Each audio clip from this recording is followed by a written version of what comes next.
Olá família, que Deus abençoe sempre. Aqui estou, Pastor Vanderlei, com mais um Family Cast, o podcast da minha família, o podcast da sua família, o podcast da família brasileira, o podcast da família nordestina, o podcast da família da graça.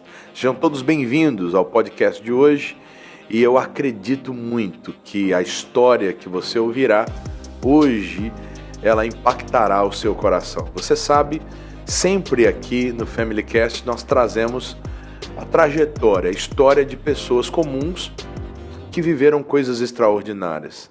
E eu já quero que você acompanhe os vídeos aqui ao término deste Family Cast, pois nós sempre temos indicações muito bacanas de outras histórias que eu acredito que seja bom você assistir e ver o que Deus tem feito na vida de muitas pessoas. Gente, hoje aqui ao meu lado, como sempre, está a minha colega de bancada, ela, Gabi.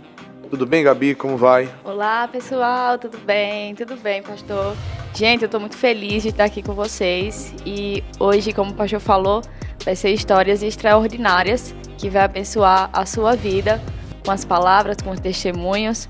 E já do início eu já peço para você que está nos assistindo, já curte, porque quando você curte, mais pessoas são alcançadas. Então já curte aí para dar o seu ok, ativa o sininho e se você ainda não é inscrito, já se inscreve no nosso canal agora. Está na hora de você realmente desfrutar da plenitude de Deus através da nossa programação. Family Cast é informação, Family Cast é um pouco da história sendo contada de uma maneira diferente. Family Cast é Bíblia, Family Cast é Palavra de Deus, Family Cast é o podcast da família da graça. Sem mais delongas, Gabi, fica ao seu dispor a apresentação hoje dessa dupla dinâmica que aqui temos nos nossos estúdios. Estamos com duplas, hein, gente? Vou apresentar aqui o primeiro, ele que é servo de Deus, ele toca também, mas em outras questões. Aleph Moura. Tananã, tananã. Boa noite, Gabi. Boa noite, pastor. Boa noite, pessoal. Prazer estar aqui hoje participando. Uma bênção poder vir contar um pouco da minha história, testemunho para abençoar vidas e alcançar pessoas através da história. E Aleph não veio sozinho, né? Ele veio acompanhado. Veio super acompanhado com sua esposa, linda, que está aqui ao lado dele, Ana Thalia. Olá, pessoal, tudo bem? Como ela falou, Ana Thalia não, é Thalia Moura.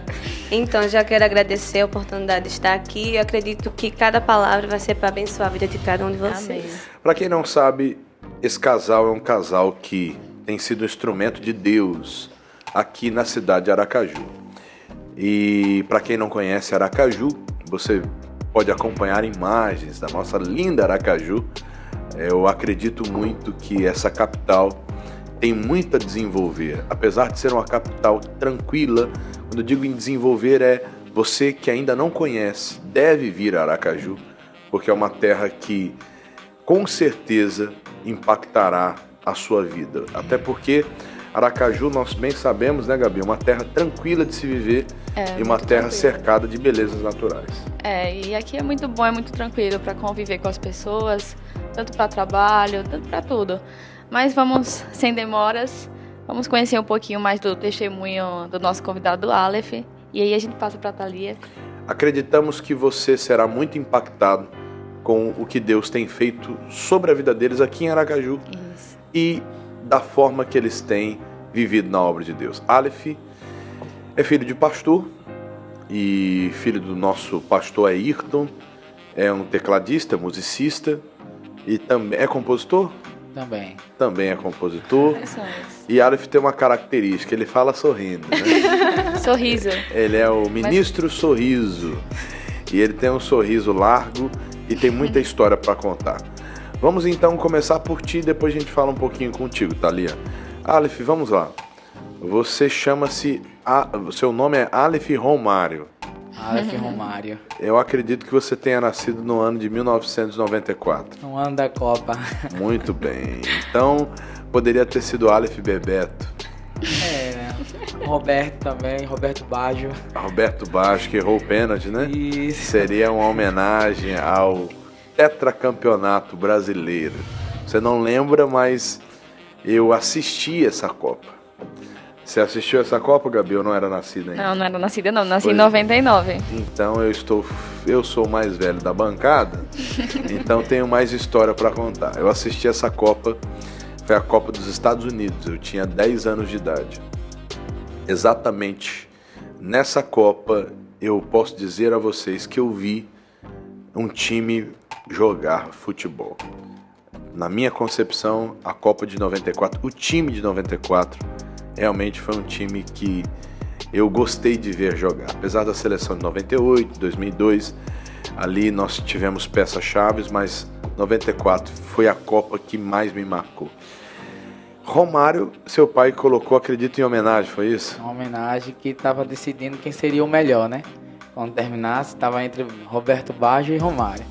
O Brasil foi campeão, Romário foi considerado o melhor e aí veio o meu nome. Então, peraí, para tudo. Então quer dizer que se a Itália fosse campeã Tava esperando e só. Roberto Baggio fosse o melhor, Sim. seu nome seria... Roberto. E é assim, foi no jeito, cara ou coroa, é? Foi desse jeito. Tá certo. Sua mãe ficou feliz com a atitude do seu pai. Ele queria colocar um primeiro nome Romário, ela não gostou muito não. Não gostou muito não, né? Tá certo. Então vamos lá.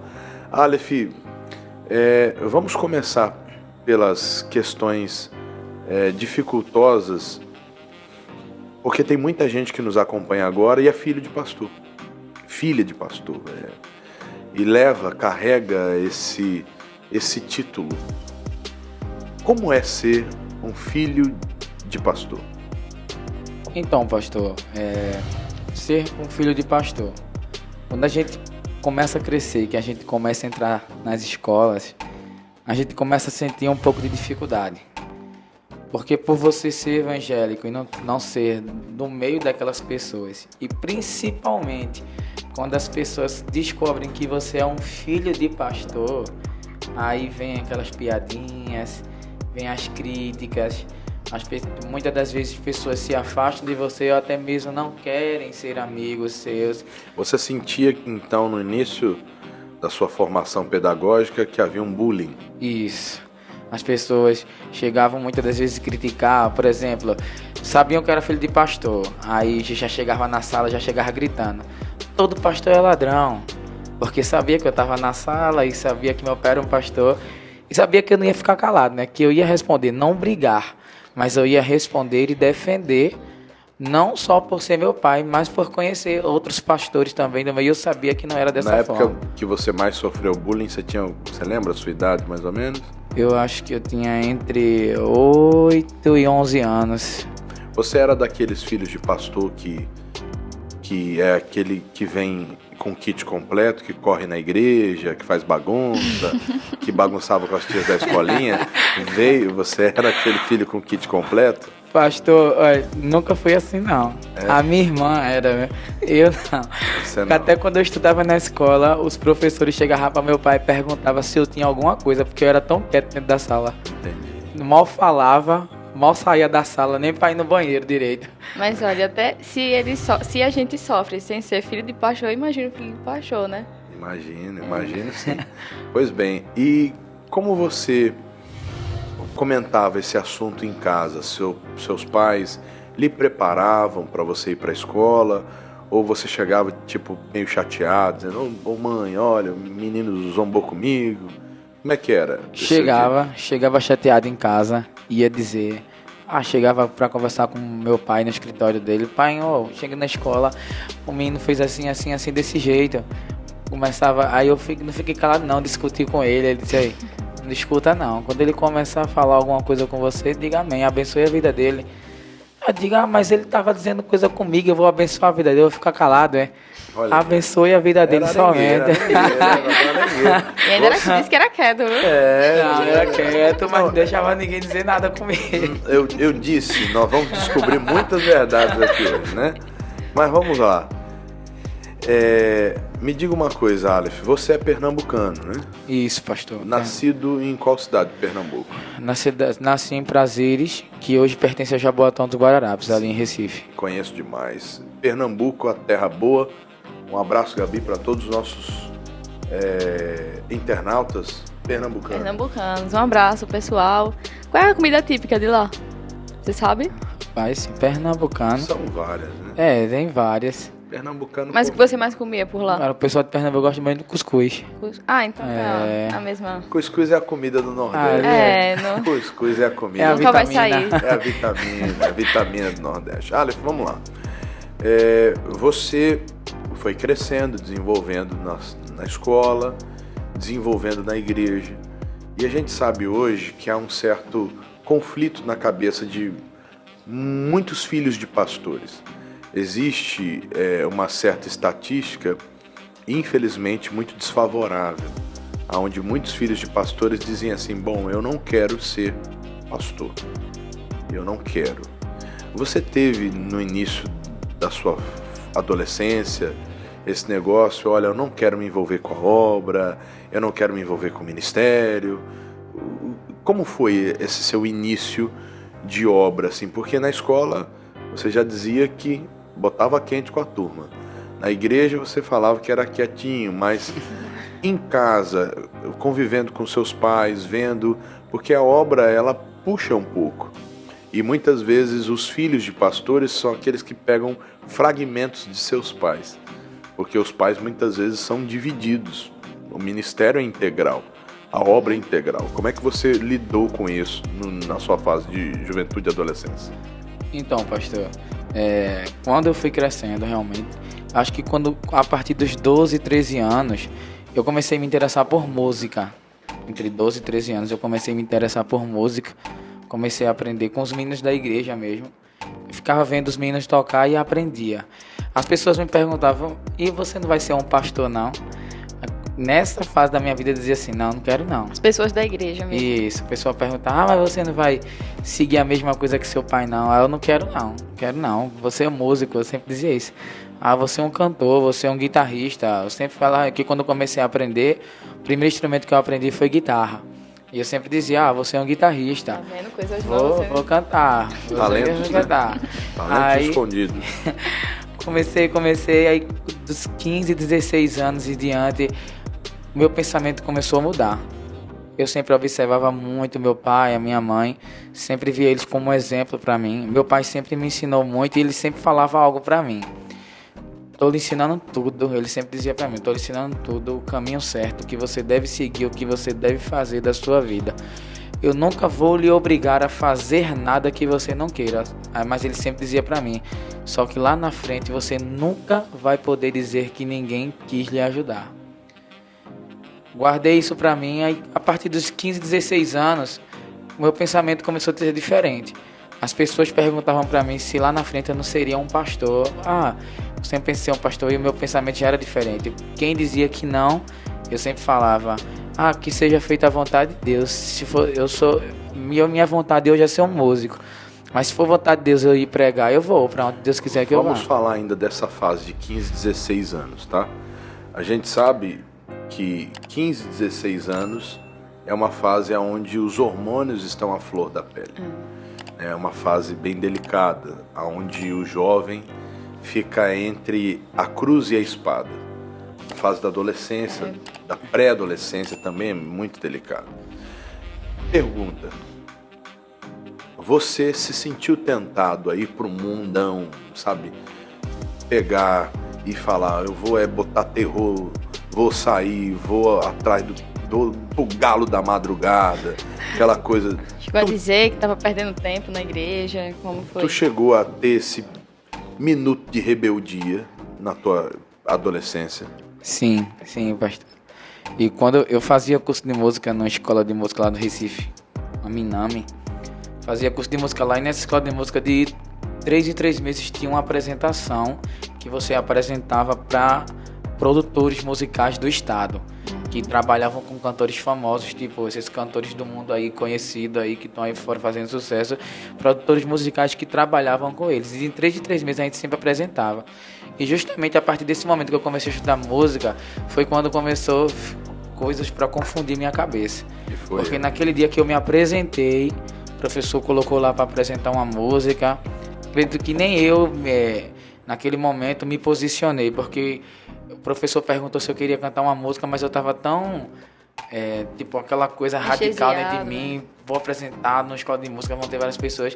Que o professor escolheu a música, eu poderia ter escolhido uma música evangélica, esse aquilo outro, e eu cantei o que o professor botou. Ele escolheu até uma música de Djavan pra mim tocar violão e cantar. Olha só. Toquei, cantei, quando terminou o evento, chegou um produtor musical pra mim e disse assim, ó, eu quero você na minha banda, eu tô com uma banda formada já e tô precisando de um cantor. E aí, como é que Aí foi eu esse? disse pra ele, ele fez, você é de menor? Eu disse, sou de menor. Ele fez, eu falo com seus pais.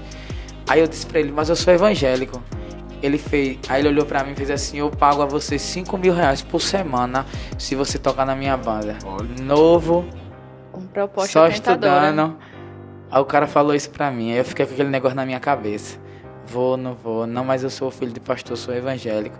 Aí já vem logo aquele pensamento, eu sou filho de pastor, as pessoas vão começar a me criticar. Ó, o filho do pastor saiu da igreja pra estar tocando no mundo. Mas aí ficava aquela batalha espiritual na minha mente. Aquela coisa na minha mente, aquela batalha. E os seus pais souberam dessa proposta? Cheguei a falar. E eles? Eles me aconselhavam para tomar a atitude certa, fazer o que era certo. Por quê? Aquela proposta que ele estava me oferecendo poderia até trazer uma alegria passageira para mim. Não ia trazer para mim uma alegria eterna. Que o que a gente ganha no mundo lá fora, a gente pensa que vai ser duradouro, mas a gente ganha lá fora e perde tudo lá fora. Então, a partir do momento que meus pais começaram a me aconselhar, foi quando eu comecei colocando a cabeça no lugar e eu recusei. Só que não foi tão fácil, eu rejeitei a proposta. E o produtor ainda continuou insistindo. E quando eu ia pro curso de música, o professor dizia assim, ele quer você na banda dele, ele quer você na banda dele. Pra você ter ideia, os meninos que sentavam assim lá, pessoas que cantavam ótimo também, os alunos cantavam muito bem, o menino dizia assim, professor, já que Aleph não quer, que ele tá dizendo que é cristão, então fale com o cara lá pra ele me colocar no lugar dele. Aí o professor dizia, mas ele não quer você, né? Ele quer ele, se ele quisesse você, chamava você. Parecia, né? Era algo do diabo mesmo, pra me afastar dos caminhos de Deus. Tipo, um dom que Deus me deu, algo que Deus colocou na minha vida, que eu senti o desejo que era de tocar, de cantar, porque eu sempre me senti bem e alegre fazendo isso. Eu gosto de fazer isso, eu gosto de cantar, eu gosto de tocar. Tudo que eu faço com alegria. E o diabo viu uma oportunidade para querer pegar o que Deus tinha me dado para que eu ofertasse a ele no mundo. Foi bem complicado, mas graças a Deus eu não cedi às tentações. Muito bacana. E teve a importância também da família, né? Porque na adolescência, às vezes, não só falando de pais pastores, mas às vezes os pais não ficam muito atentos, né? Não dão esses conselhos que estavam dando, esse suporte, né? Que estavam dando para você. E é imprescindível, pois a Bíblia Sagrada, ela é clara no tocante a ensinar o menino no caminho que se deve andar. Fica um alerta aos pais que nos acompanham nessa hora, hein? Olha a atenção devida aos filhos, e essa atenção não pode ser terceirizada. Ensina o menino no caminho que se deve andar. Quando ele crescer, ele nunca vai se desviar. No entanto, Thalia, o Aleph Romário, a gente sabe que foi da Copa. Agora, nos revele, por favor, Thalia foi por causa da cantora mexicana, foi? Sim. Pois bem, olha aí, temos uma dupla Sim. famosa em nossos estúdios. É. Temos um plágio aqui nos nossos estúdios. Então, sua mãe era fã de Thalia. Sim, Você sabia que ela era também atriz? exato. Já assistiu alguma novela de Thalia? Já. Tá certo, muito bem. Já. Sabe interpretar como ela também? Não. Pois bem. Thalia, conte pra nós. Como era a vida da Thalia, enfim. Daqui a pouco você vai me falar como você conheceu a Aleph, o momento onde houve a virada de chave, né? O momento do olhar 43. Mas segure. Mas me diga, Thalia era uma jovem tranquila, era uma jovem fechada, era uma jovem agitada, era uma jovem nervosa? Me conte um pouco para nós o período da sua juventude e adolescência. Então, na minha juventude foi um pouco bem difícil. Eu não sou filha única, mas praticamente minha mãe criou a gente sozinha, né? Então já foi uma vida bem complicada. Eu e meus irmãos ficavam só. Então eu cresci uma jovem muito sensível. Foi muito complicado até eu chegar nos caminhos do Senhor. E aí... Sofreu? Muito. Na verdade, eu me senti um pouco rejeitada por não ter uma figura paterna. Sim. Mas aí, depois eu fui crescendo, né? Conte um pouco pra gente, aproveitando esse gancho, que hoje você superou. Sim. Mas qual era o impacto e qual é o impacto de crescer sem ter um pai como referência? Então, a falta de uma figura paterna, na verdade, faz falta em todos os sentidos, né? Eu senti falta, principalmente nas escolas, né? Tempo de Dia dos Pais, também na igreja, às vezes quando eu ia para minha mãe fazer oração, essas coisas. Não na igreja evangélica, na igreja católica, antes de eu me converter. Sua família era católica? Isso, toda, literalmente. E aí eu fui crescendo sem essa figura. E minha mãe foi criando a gente sozinha. E eu sentia aquela coisa, sabe, faltando. Então eu fui crescendo um pouco carente. Entendo. E me diga uma coisa, Thalia. Como foi essa sua adolescência, fase de adolescente, no tocante sem um pai? Sua mãe segurava vocês em casa? Ou você era de sair? Você também é pernambucana? Sim, sou pernambucana, vitoriense. Dizem que as mulheres pernambucanas são enérgicas. Ou é história? É sangue no olho. É sangue no olho. Isso. Pois bem. Na verdade... Sangue no olho de quem, né? Então, na verdade a gente não era pessoas, filho solto. Minha mãe, mesmo sendo... Sempre na rédea curta. Isso. Minha mãe, mesmo ela sendo uma mãe solteira, ela sempre criou a gente muito certinho. E pra sair tinha muita burocracia. Tem que ter horário de sair, horário de chegar. Então, assim, eu cresci certinho. Cresceu dentro dos padrões Isso. que realmente sua mãe estabeleceu. Exato. Olha a importância, apesar de você não ter a figura paterna, a mãe supriu a necessidade. Eu também não tive uma figura paterna, eu te entendo também. Entenda, e você que nos acompanha, de repente diz assim, bom, eu vivo uma vida revoltada porque meu pai me abandonou. Temos aqui tanto Gabi, como também temos aqui Thalia, duas mulheres que cresceram sem a figura paterna. Me diga uma coisa, Thalia, em qual momento que você assim decidiu, ou sua mãe que tomou a decisão de ir a uma igreja evangélica? O que aconteceu? A maioria das pessoas vem por uma dor, né? Aconteceu isso com vocês também? Sim, na verdade não iniciou por mim. Minha mãe, ela começava a ir à igreja, mas ela não tinha estrutura ainda, ela não era enraizada. Então ela não suportou e esmoreceu. Daí eu recebi um convite. Nesse momento, minha mãe já tinha conhecido uma pessoa que vive com ela até hoje, graças a Deus. E chegou um momento em que eles brigavam muito. Que era o seu padrasto. Meu padrasto. E eles brigavam muito e era muito feio, chegava a se bater. Então eu cresci já, uma certa idade, vendo aqueles problemas. E eu ficava muito triste porque eu não sabia o que fazer devido às coisas que eu estava enxergando. E teve um dia que eu estava muito triste, eu fui num mercadinho que tinha perto da minha casa comprar algo para minha mãe. E isso eu sentei na esquina e comecei a chorar, literalmente. Você tinha que idade, você lembra?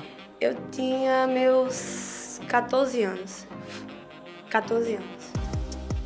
E ali você começou a chorar.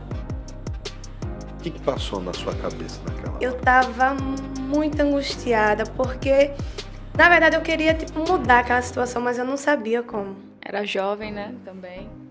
Era uma responsabilidade que pesava em você.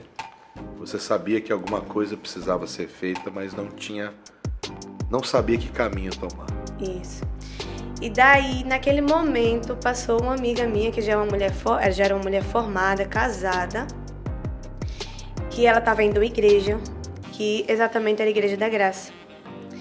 E nesse dia, ela me viu chorando. Eu literalmente estava ali sozinha. E eu acredito que naquele momento foi o próprio Deus que colocou ela ali. porque na verdade eu sentia algo dentro de mim que eu não sei, era realmente uma batalha espiritual ali. Eu acredito que se naquele momento ela não tivesse aparecido, eu poderia ter feito algo comigo mesmo. Então, você, em meio a essa angústia, pensava em se matar? Naquele momento ainda não, né? Naquele momento ainda não, mas eu se sentia muito angustiada porque era algo constante, aquelas E não brigas. sabia o que fazer? Não. Eu ficava ali no meio com o meu irmão, sem saber o que fazer, a gente só fazia chorar. E aí, nesse dia, Deus colocou ela no meu caminho. E nesse dia, ela me fez o convite para ir para a igreja. E eu fiquei muito feliz, isso foi numa segunda-feira. E geralmente, nessa igreja, eles botavam ônibus nos bairros. E aí ela dizia que o ônibus era nas quarta-feira, quarta e sexta. E ela fez o convite, eu fiz, tá bom, eu vou. Quando foi eu fiquei tipo segunda, terça, esperando ansiosamente para ir para essa igreja. E na quarta-feira, quando chegou, eu fui muito feliz para a igreja. Realmente foi um alívio para minha alma. Quando eu cheguei lá, fui muito bem recebida. A palavra, sério, tudo tocou em mim. Sabe, um remédio quando você tá com uma ferida assim, toca e você já sente um alívio. Você lembra o nome do pastor? O meu sogro. Aí começa a se conectar, né? As histórias se encontram. A Thalia com o Romário. Exato. Ali tudo começou. E olha que interessante, né, Gabi? A gente observa que uma pessoa que leva a preciosa semente ao coração de uma outra pessoa, e há um detalhe, ela não sabia o que a Thalia estava vivendo no momento. Conhecia ela, mas não sabia o que estava passando. Mas ela teve a preocupação de pregar. Isso. E eu acredito que a gente foi assim, né? Comigo foi assim, com minha mãe. Uma pessoa estava ali também, já conhecia a gente, mas intercedia, não sabia o que a gente estava passando também. Mas foi ali, plantou a semente, e hoje também a gente está todos em Cristo, assim como foi com Thalia. Então vamos lá. Quando você foi à igreja, gostou, foi bem recebida, você se sentiu em casa, você se sentiu acolhida ali. Exatamente. Eu lembro que quando eu pisei o pé na igreja, eu não queria mais voltar para casa. Porque ali foi um momento que eu encontrei a paz, de verdade. E eu não deixei de ir, eu fui a primeira, fui a segunda e nunca mais deixei de ir. E nesse momento você começou a entender que havia saída para o problema. Sim. Foi ali naquele momento que eu encontrei, de fato, aquilo que eu estava precisando, sabe? A resposta. Exato. A A resposta. verdadeira. E eu acredito que, a partir do momento que eu comecei a frequentar, de fato, a igreja, as coisas mudaram, foram mudando aos dias. Gradativamente. A gente vai voltar já para falar sobre essa mudança. Família, eu quero falar com vocês um pouquinho sobre esse livro aqui, ó, da Graça Editorial, tá? Da doutora Kate. Esse livro aqui é o livro Redes e Adolescentes.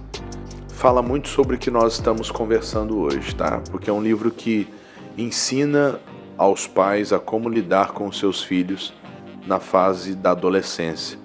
Principalmente esses jovens cibernéticos, essa geração TikToker, é uma geração que às vezes não se há controle nem domínio.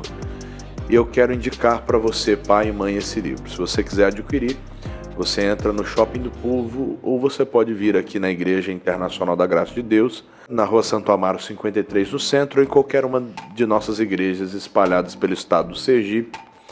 E acredito que em todo o Brasil há esse livro, é de fácil acesso, conectando-se com os nossos filhos em um mundo digital. É extremamente importante a leitura deste livro para lidarmos com essa geração multiforme, essa geração chamada WXYZ, a geração que já nasce com a conectividade na veia. Por isso que é muito importante, pai e mãe, saber estabelecer os controles. E esse livro lhe dará um norte, lhe dará uma direção, tá bom? Aproveitamos o ensejo para dizer para você se inscrever no canal, ativar os sininhos, né, Gabi? Curte, já falei no início, mas você que chegou agora, tá vendo esse corte aqui agora, já curte também, porque vai alcançar mais pessoas, como a gente tem dito. Compartilha também com o familiar, se você achou legal esse corte. Compartilha com seus familiares, até com seu filho, com sua filha. E se inscreva no nosso canal, assina o sininho para receber mais notificações. Vamos lá, Aleph Romário. Me diga uma coisa, meu jovem. Quando Thalia chegou na igreja, você já estava? Quando eu cheguei ali, Thalia já estava. Então, já havia. Você estava ali. Você... Quando foi que você começou a reparar em Thalia? Logo quando ela chegou ou depois de um tempo? Pastor, foi na primeira vez. Olha Agora eu vou explicar assim, até como foi, que ela falou que botava ônibus nos bairros. Sim. E justamente no bairro que ela morava, era o bairro que eu ia junto com os obreiros para buscar o pão. Está explicado. Está explicado. Naquele dia, quando eu vi ela entrando no ônibus, aí eu já fiquei assim, já achei diferente já. Já fiquei já chamou minha atenção. Os olhos, as pupilas dilataram. Que nem aquela música que Thales Roberto canta, parece que tem borboleta dentro da barriga. Olha só, muito bem. Só que foi uma batalha, viu? E você tinha qual idade? Eu tava com entre 17 para 18 anos. Muito bem. E aí você reparou nela, viu ela entrando no ônibus, já ficou meio ali de lado. E aí... Só dando uma observada. Quando ela olhava, virava o rosto. Você, apesar do sofrimento, mas é muito inteligente, percebeu ou fingiu que se deu uma de durona, fez de difícil? Eu percebia, mas eu não dava bola, não. Não dava bola, não. Muito bem, fez de difícil. Não foi não, isso não. Pernambucano. Muito bem. Gente, vamos lá. Vocês começaram... Como foi esse início? Você viu ela se firmando na fé? Você realmente começou a orar pedindo a Deus que Deus colocasse uma pessoa no seu caminho? Como é que foi esse início de relacionamento? Eu quero entender um pouco. Isso, pastor. Quando eu comecei a gostar dela, aí como ela falou, ela não sentia nada por mim. Mas depois eu comecei a puxar assunto com ela. A gente começou a conversar. Daí a gente ia conversando e quando a gente foi começando realmente conversar para querer um namoro, a gente sempre conversava bastante sobre a questão de igreja. Ela sempre conversava muito comigo, sempre pedia alguns conselhos, alguma coisa, sempre conversava. A gente sempre falava muito da Bíblia, falava das coisas da igreja, tudinho, conversava muito. Eram amigos Naquele primeiro, tempo não né? tinha negócio de WhatsApp, né? Era no celular e mensagem de texto. Quando eu conheci ela era mensagem de texto. Tinha WhatsApp, né? Era Facebook e mensagem de texto. E lá, não sei aqui, mas lá em Pernambuco tinha uma tal de ligação de 3 segundos. Como é que é? Fazia Ligação assim, de 3 segundos? Ligava e fazia assim, Conta ó. pra gente. Ligava e fazia, oi, desligava. Tá onde? Desligava, que era pra não acabar o crédito logo. Olha que era só, pra não acabar o crédito logo. Era Meu ligação pai. de 3 segundos. Ligação de 3 segundos, hein? Eu não conhece, ô Léo, ligação de 3 segundos? Vitor, é da tua época? Pois bem. Só da sua mesmo, viu? Muito bem, ligação de 3 segundos. Aí a gente conversava bastante. Muitas pessoas até duvidavam, tipo assim, achavam que ela estava na igreja porque ela queria alguma coisa comigo. Tá na igreja porque quer namorar com o filho do pastor. E tem isso, né? Você ouvia isso das pessoas? Demais. As pessoas, ela tem um pré-julgamento, né? Literalmente, o seu passado, de qualquer forma, ele afeta um pouco a sua visibilidade. Então, assim, pelo fato dele ser filho de pastor e as pessoas verem conversando, acho que já tem um certo interesse. Mas aí eu soube relevar isso tranquilo. Tirar de letra, né? Não Pra ligava, quem né? passou tudo que você passou, eu acho que lidar com a opinião alheia não era difícil. Não. E aí, quando foi ali a virada de chave, você disse, não, essa aí é pra casar. Essa aí realmente eu quero namorar, eu quero casar e posteriormente ter uma vida com ela? A gente conversando, sempre conversando, ela...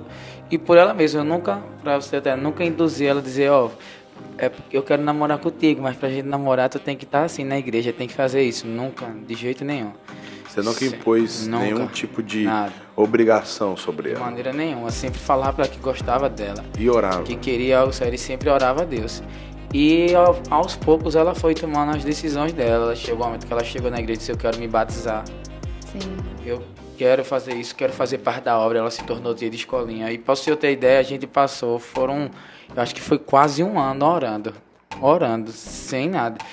De repente, do nada, numa quarta-feira, no culto da família, terminou o culto da família. Eu tava lá atrás conversando com os meninos, com os amigos, obreiros da igreja. Aí, de repente, o pai me chamou, o Aleph. Aí, quando eu cheguei ali perto, ele fez assim, cadê Thalia?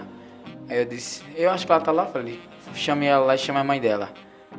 Aí, quando a gente chegou lá na frente, aí ele senta aí. Quando chegou lá na frente, ele conversou, perguntou. Porque meu pai sempre foi assim, desse jeito comigo. Ele me chama, eu tenho que chamar minha atenção, ele me chama e diz, é desse jeito. Tanto que quando eu fui namorar com ela, ele me chamou, olhando nos meus olhos e fez assim, quer namorar com ela, né? Eu disse, quero. Ele fez, sabendo uma coisa, que se você fizer alguma coisa, olha, meu pai, se você fizer alguma coisa que fizer ela sofrer ou machucar ela, você não vai gostar de mim, não.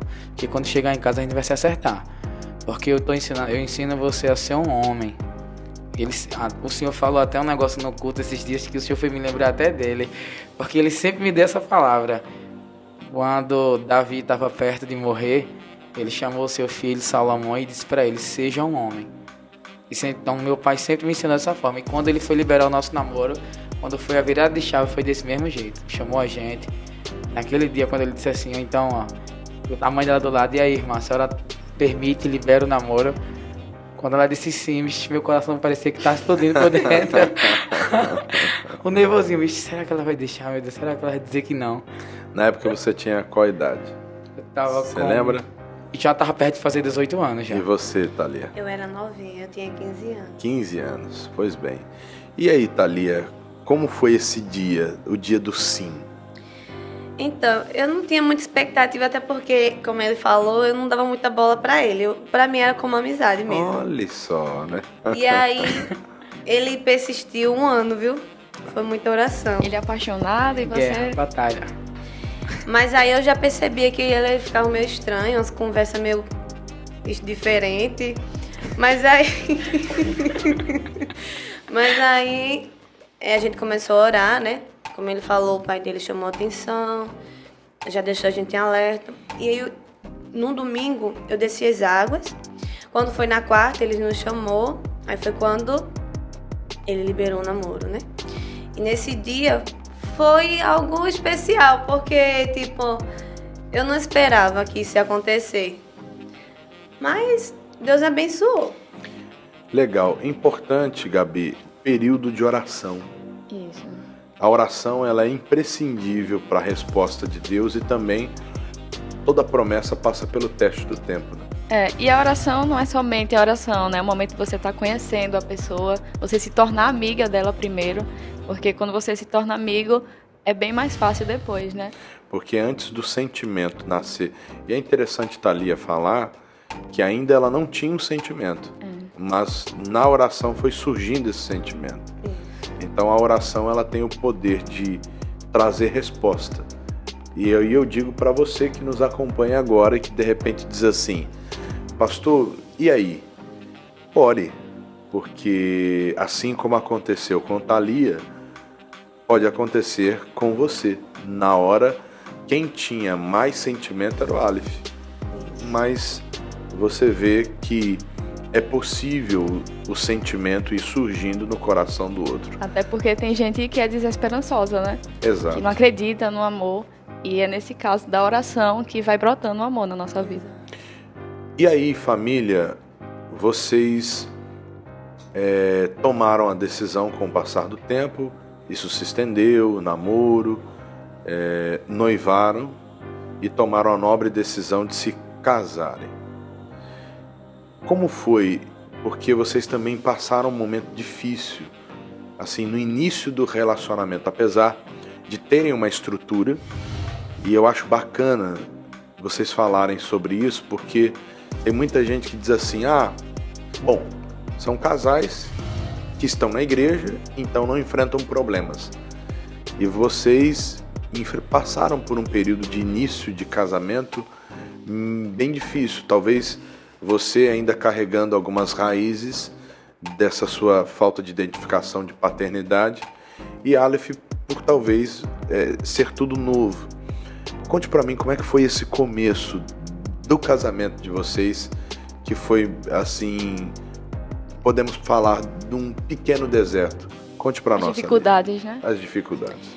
Então, no início pra mim foi um pouco difícil, como eu falei, né? Eu era muito sensível, então qualquer coisa eu já me sentia triste, eu não falava nada, mas eu guardava aquilo. Então, foi muito difícil os 5 primeiros meses, até o fato também de ter me desprendido da minha mãe, porque era uma pessoa que era minha referência em tudo. Então, quando eu vi a família dele formada, a forma que ele se comportava, no meu pensamento, eu achava que ele dava mais atenção à família dele, né? Porque, como ele falou, ele é filho de pastor, então, de certa forma, ele sempre estava mais perto deles. E você meio que tinha um pouco de ciúmes? Eu não tinha um ciúme, mas eu achava que ele não me dava a atenção devida que eu merecia no momento. O padrão feminino, né? Isso. De ser. Mas aí, a gente sempre tentava conversar e se acertava, mas sempre vinha de novo, aquelas coisas, né? Mas foi isso. E essa luta, você sentia também um pouco desse impacto, Aleph? Sentia, pastor, porque assim, as coisas, por conta de algumas coisas, acabava tendo problema dentro de casa, algumas discussões, isso nos primeiros meses de casamento. Acabava tendo algumas brigas, algumas coisas, ficava aquele clima pesado, um pro lado, um pro outro, sem se falar direito. Depois a gente começava a conversar, ia lá, aquilo. Daí quando depois acontecia de novo, aí ficava aquele negócio meio pesado e eu sentia bastante. Era um levante, um ataque do inimigo. Isso. E é muito importante a perseverança, principalmente no início. No primeiro ano, né? Nos primeiros anos. Porque é exatamente aí o período de afinidade. O primeiro ano de um casamento é um período de conhecimento e afinidade, tendo em vista que o namoro cristão é diferente do namoro mundano. No namoro mundano, geralmente o rapaz já está na casa da moça no outro dia e vive e convive como se fosse já da até família. Mora lá já, Ou né? até Já mora tá lá. lá, passa meses. E a afinidade do namoro cristão, ela começa de fato e verdade pós-casamento. Então é importante você que está nos acompanhando aí agora compreender que por mais difícil que seja, persevere, insista, porque é comum esse processo de nivelamento, pois Thalia tinha uma estrutura que era frágil devido a uma série de complexos que ela tinha por questão de ter sido criada sem o pai, posteriormente a figura do padrasto, mas as brigas eram constantes e tudo isso trouxe uma determinada bagagem. E Aleph, por sua vez, estava dentro do relacionamento, meio que dividido entre atenção à sua esposa e atenção à sua família, que era o padrão, e até que eles conseguiram realmente nivelar e equilibrar essa situação e avançar dentro da graça e do conhecimento. Muito bacana isso, né, Gabi? E é bem diferente também, porque quando a gente tá namorando ou tá noivo, é uma coisa totalmente diferente da realidade de uma pessoa casada. Porque quando a gente tá namorando, a gente se fala, passa um dia ali junto, mas cada um vai pra sua casa, né? E então você realmente não vai conhecer o total daquela pessoa. Então não foi nesse caso. E geralmente na época de namoro, é como se fosse uma propaganda, né? Você mostra a parte boa, né? Não sente o bafo quando acorda, né? A pessoa vai lá, vai conversar, mastiga um chicletinho. Pois Já é. tá com a pastilha no bolso. Então, quando a gente casa, é bem diferente, né? Quando você casa, você realmente conhece o que você não conhecia quando namorava ou estava noivo. Principalmente na questão, como o pastor falou, que a gente tem o namoro cristão, ele tem um padrão diferente. Então a gente sabe, por exemplo, os namoros mundanos, as pessoas vão, aí dormem, ou não tem hora para sair da casa da namorada, passa 2, 3 dias lá, dorme lá. E a gente, no namoro cristão, a gente sabe que, por exemplo, quando eu saía da minha casa para ir, eu morava em Recife, ela morava em Vitória de Santo Antônio. Morava perto. 1 hora de distância, eu ia lá de carro. Mas eu sabia, por exemplo, se eu chegasse lá de 7 horas da noite, mas eu sabia que quando desse 9 da noite eu tinha que sair de lá. Senão a sogra botava pra correr. Minha sogra, ela ficava lá de casa, às vezes ela ficava perguntando assim, vai-se embora de que horas? Ela perguntava. E é bom esse cuidado, esse zelo. Meu pai sempre ligava, tá onde? Já saiu daí? Porque ele sempre dizia, ele sempre falava, tem que vigiar, o diabo ele é malicioso, o diabo ele é perigoso, ele vai querer vir as tentações. Então o cristão ele tem que vigiar. E uma coisa também muito importante é que tem que pôr limite no início. Isso é uma coisa que tem que deixar bem claro antes do início do namoro, né? E isso não parte somente dos pais. O limite se é imposto pelo valor que ambos dão pela palavra de Deus. Horário, o que de fato e verdade é um namoro. E a gente sabe que namoro não é pegação.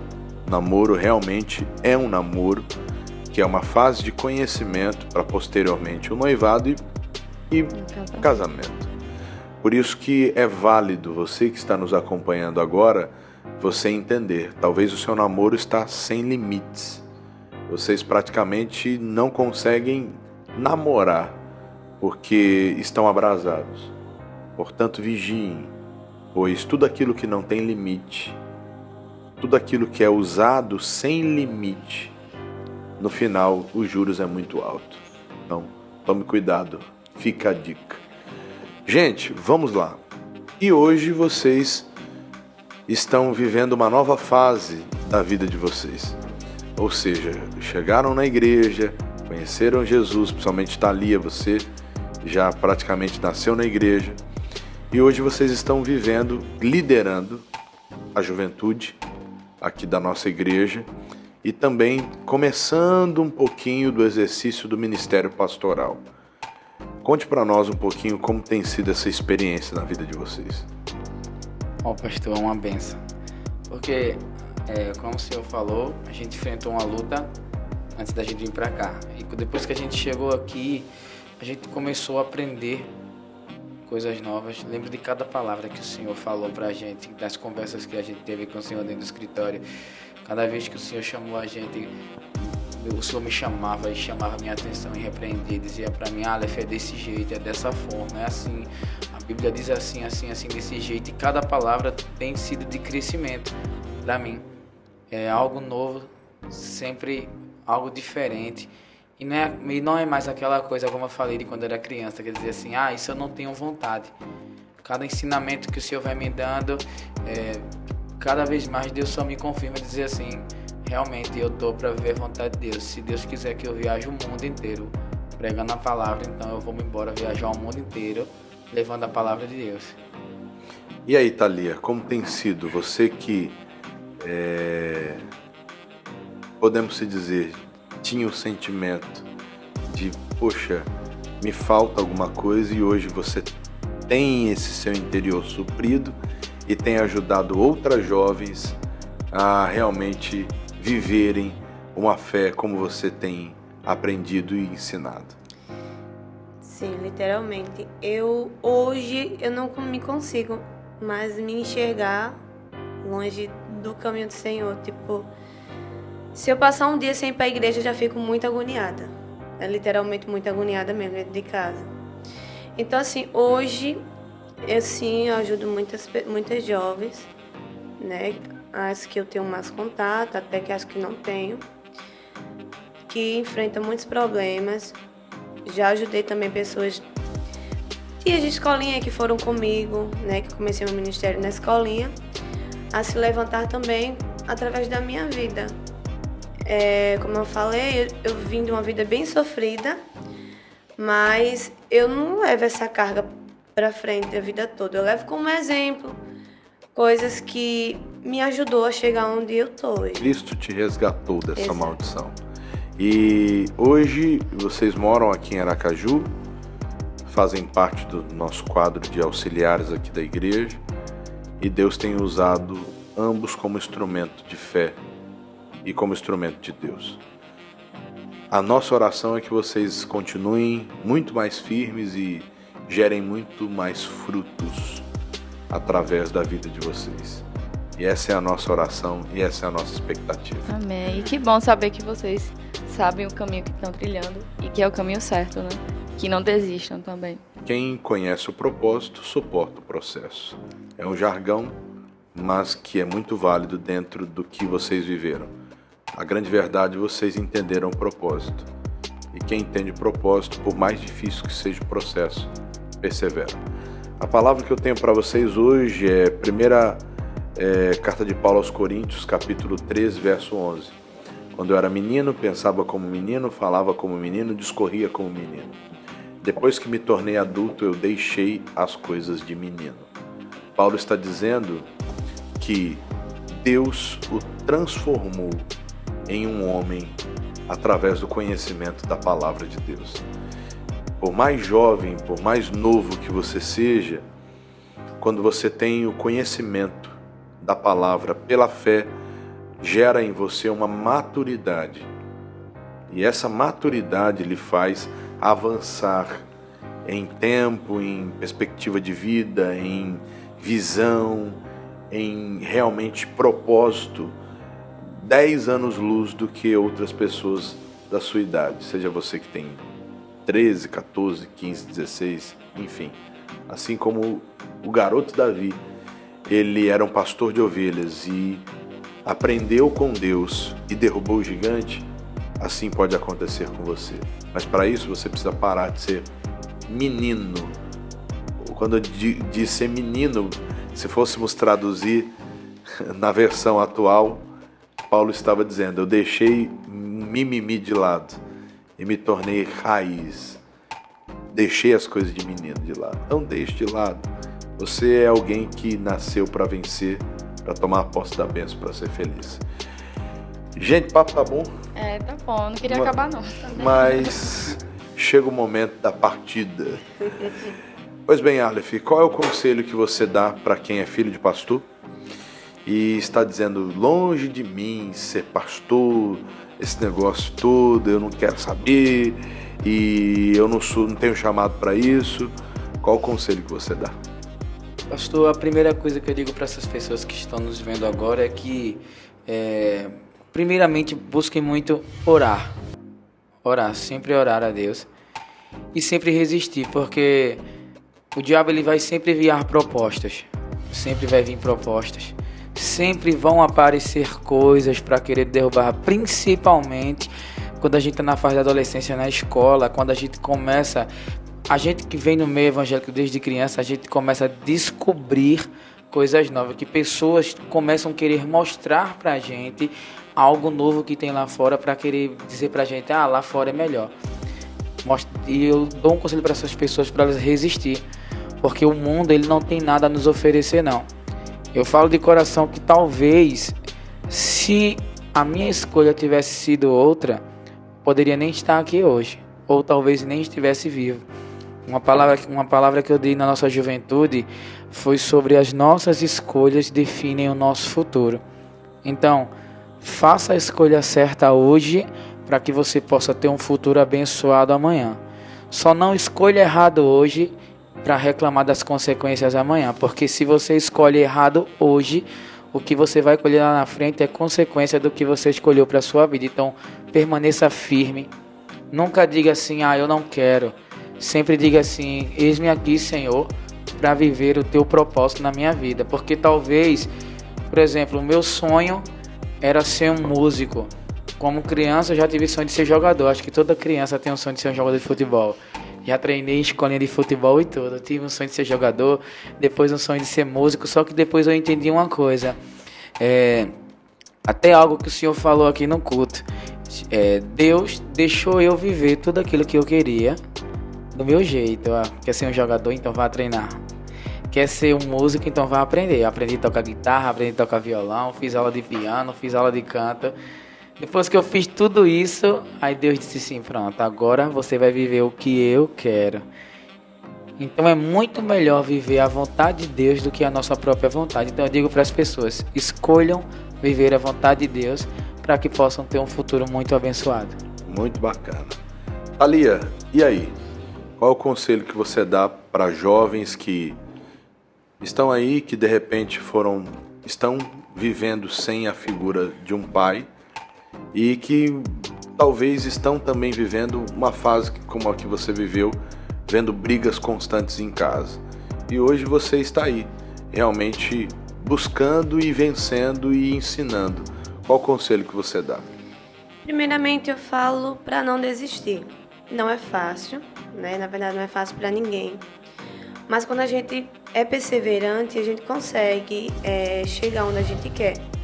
Então, eu acredito que da forma que eu perseverei em buscar, no momento que eu recebi aquele convite, muitas coisas mudaram na minha vida. Então, o primeiro conselho que eu dou é permanecer firme, buscar ajuda e buscar, de fato, realmente a quem pode mudar a nossa vida, que é o Senhor Jesus. A gente sabe que o mundo tem muitas coisas para oferecer, mas a alegria lá fora é passageira. E a mesma forma que Deus mudou a minha vida, a minha família, Ele também pode mudar a vida deles. Muito bem, muito bem. Uau, Deus é bom em todo tempo Ele é bom, sempre. Gabi, chegou os momentos finais, suas considerações, por favor. Eu quero agradecer aos nossos convidados por terem aceitado o nosso convite, né? E agradecer ao pastor Vanderlei também. Gente, eu sempre fico meio brocochó quando tá no final. Mas, pessoal, você que ainda não se inscreveu, você que ainda não curtiu, você que ainda não compartilhou, que é muito importante, né? Quando você compartilha os vídeos ou os cortes, é uma forma de ID, né? Você está fazendo uma forma de ID, porque testemunho são promessas de Deus que está abençoando tanto eles, como está abençoando você também. Então não se esquece de curtir, se inscrever, compartilhar e assinar e coisar o sininho aí, né? Que você vai receber notificações. Deus abençoe a sua vida, o Family Cast está no final. E Deus abençoe. Legal, família. Olha, nós faremos uma oração agora para que o solitário habite em família. Amém. Vamos falar com o Pai?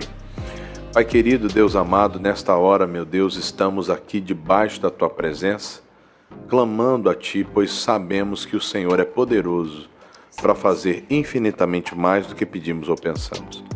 Ó Deus, obrigado pela vida de Aleph e Thalia, obrigado pela vida de todos aqueles que nos acompanham, pela vida de Gabi, porque nós sabemos, ó Pai, que o reino do Senhor tem se expandido através deste nosso podcast. E é para isso, meu Pai, que fomos chamados. E aqui estamos, ó Deus, para vermos a Tua mão se manifestar. Ó Deus, observe, ó Pai, os solitários, os órfãos, e que eles possam habitar em família. E que tudo aquilo que os impede caia por terra. Tudo aquilo que amarra a vida deles caia por terra. Eu os abençoo em nome do Senhor Jesus.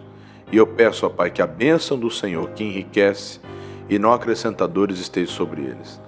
Do alto da cabeça até a ponta dos pés. Ó Pai, que pelas Tuas feridas eles sejam curados, restaurados e abençoados em nome do Senhor Jesus. Eu abençoo para a honra e glória do Teu Filho amado. Amém, amém e amém. Amém. Pois bem, família, que Deus abençoe a todos, agradecendo sempre a todos aqueles que fazem parte desse projeto Family Cast, o podcast da minha, da sua, da nossa família, o podcast da família da graça, o podcast da família brasileira, o podcast da família nordestina, o podcast da família sergipana, o podcast de Aracaju. Saiba disso. Deus tem mudado vidas através do nosso podcast. Para brindar e fecharmos com chave de ouro, o que você precisa fazer? Comentar abaixo do vídeo. Comente, porque uma das métricas que o YouTube usa para alavancar o nosso vídeo, primeira é o dedão no like, segunda, os comentários. e aí você vai poder abençoar alguém compartilhando essa nossa transmissão, tá bom? Eu quero chamar a sua atenção para o culto da família. Todas as quartas-feiras nós realizamos aqui, na nossa igreja sede, na capital de Sergipe, em Aracaju, o culto específico para tratarmos de questões como essa. Como bem a Thalia disse, que chegou à igreja, foi bem recebida pelo pastor Ayrton e por toda a sua família. Um abraço ao pastor Ayrton, que faz parte do quadro de pastores aqui do nosso estado. E assim também nós estamos de portas abertas para receber você e sua família. Quarta-feira, 6h45, 9h, meio-dia, 3, 5 e 7. Rua Santo Amaro, 53, no centro da capital sergipana. Eu e a minha família, minha esposa, a digníssima Daniela Duarte, meus respectivos filhos, e os filhos na fé, os filhos espirituais, aqui estão alguns deles, nos bastidores, Vitor McQueen, como também Léo Moura, né? Como também Léo, DR3 Multimídia, como Gabi, que também faz parte do nosso quadro de obreiras, e Aleph, que faz parte do nosso quadro de auxiliares, Thalia também faz parte do nosso quadro de auxiliares. Estaremos à disposição para recebê-los e ajudá-los sempre, tá bom? Um beijo no coração de todos, Family Cast vai ficando por aqui, um forte abraço, tchau, tchau, um grande beijo, até a próxima oportunidade, até lá.